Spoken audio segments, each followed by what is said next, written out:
They played like old guys tonight. They saved us. Maybe we could defend for 40 minutes at some point, but at least we defended in the second half. I do think our offensive execution when we have game pressure on us, not only tonight, but through these, we've been pretty smart and made some really good decisions, and we're really efficient and, handled it with poise, which is cool to see.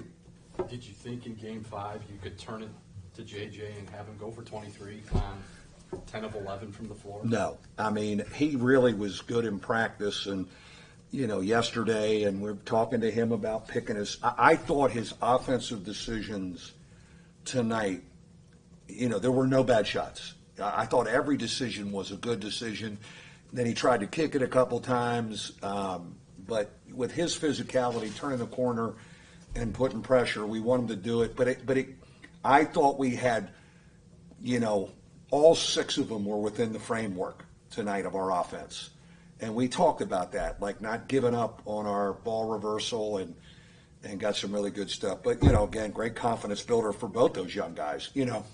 With Ben, I said, Ben, we want you around the bucket. I'm not saying you're not going to shoot a 3 someday, but it's not high on a priority list right now. But it took one more, and it hit the side of the board, and then all of a sudden he went inside and started finger rolling. It's funny how human nature is human nature. So hopefully we have him sold because he was really good around the basket. How does that happen? Like a freshman hits the side of the backboard like that, he could go in the tank the rest of the week. And all of a sudden he's like, all right, I'm going to go down low. I'll get those 2 buckets. I'll feed Nate.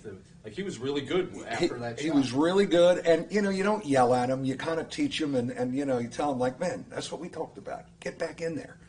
And we ran a couple things for him to post him up.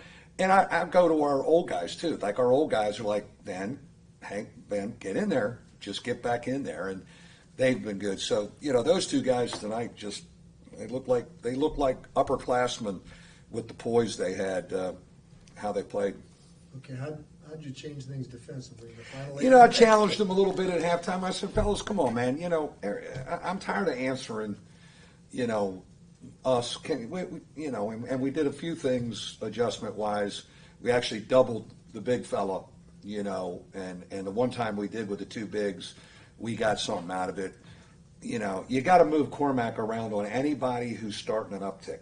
You can put him on the guy you think's going to be the toughest guy. And then throughout the game, I'm always going, who do we put him on? So then we put him on the point guard because we were having a hard time keeping the initial drive out. So, again, for Cormac Ryan, he's thoroughly exhausted by the time he gets open shots. But he continually guards and defends and puts his chest on people. And we put him on anybody who we're worried about. Schematically, it seemed like you guys tried a lot of stuff in the first half, from the ice in to switch into the zone. What do you feel like you've settled in on best maybe in those last 8 minutes that might... we switched a lot of stuff. We switched 1 through 4. And, Nate can guard guards, and we just stay in front of people. I think sometimes when we over-ice, we get out of position on ball screen. Our biggest problem right now is hugging guys on the weak side. Like we got to stay in the lane, and we call them loads, not help side. Load up. And there's maybe 4 possessions. We say, make them skip it. They use a ball screen, make them throw it all the way over, and we'll deal with that. We maybe we did it twice in the first half, and I think they shot an air ball, but we couldn't continually do it. And a lot of that is our young guys hugging. And that's a habit you got to help Ben and JJ with. Like, don't hug, on the when you're loading. And so that still, we still have to be better there. And but we got a little breathing room playing zone. We went zone those 2 possessions, 2 stops, and we got 2 transition buckets out of it. And that gave us a little momentum. We'll keep searching and keep challenging them. That's what we gotta do. But I love how we locked in when we had to. And this group, the older group, has done it through the last 2 years, and they've already had to do it a bunch to, not get beat at home. think moving 5 of his 6 buckets were moving without the ball or getting layups on assists. Is that something you've seen from him? He plays well off people because he does. He does. We call that spot down there the dunker. Like, hang around in the dunker because we want to lay it down to you and just dunk it on people. And so, we got him. I'm trying to get him out of the corner. Only one time in the corner tonight. He caught it in the slot, and no one guards him up there, so you're tempted. But he knew my job is not to shoot this jump shot right now, even though they're baiting me. My job is to swing it, reverse it, and they'll feed me in the post. I thought Trey's quick post feed, you want to reward the kid, and those old guys know when to get him. So hopefully we sold him on just stay around the bucket, man. We'll get you the ball.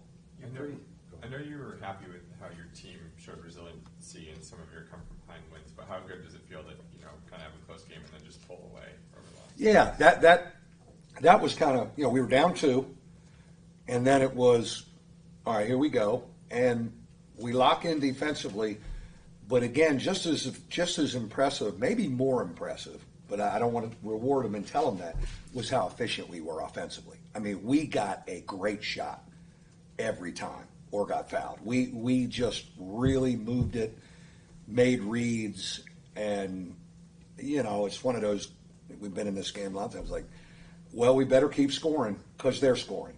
And then all of a sudden we got both sides of the court and you pull away. So, again, that's seniority, but you wouldn't have thought Starling was a freshman tonight. He's felt how to play with those guys, and I think it's a big step for him because his offensive decisions were aggressive but not forced.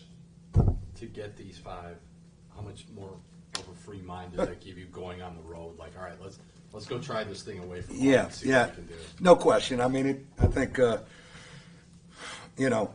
get through them all, go play. A team with more athletes and more bodies like the ACC and get to a neutral site. And, I think it's good for us. And I think our veteran guys are excited about, all right, let's get out of here now. Let's go play and, let's go play somewhere and see what we can do on the road. Marcus Hammond update, and then also Tony wasn't on the bench tonight? Yeah, Tony, Tony, tragically, one of his close friends was a Virginia student, and so he has gone home so he can be at the memorial service at the high school for the young man who just so tragically. So we spent a lot of time with Tony on Wednesday and doing great. Teammates are great, but we said, why don't you go home with your family till Sunday? Marcus, I just don't see it Friday. We'll take another look over the weekend, but I don't see it Friday. Thanks, guys.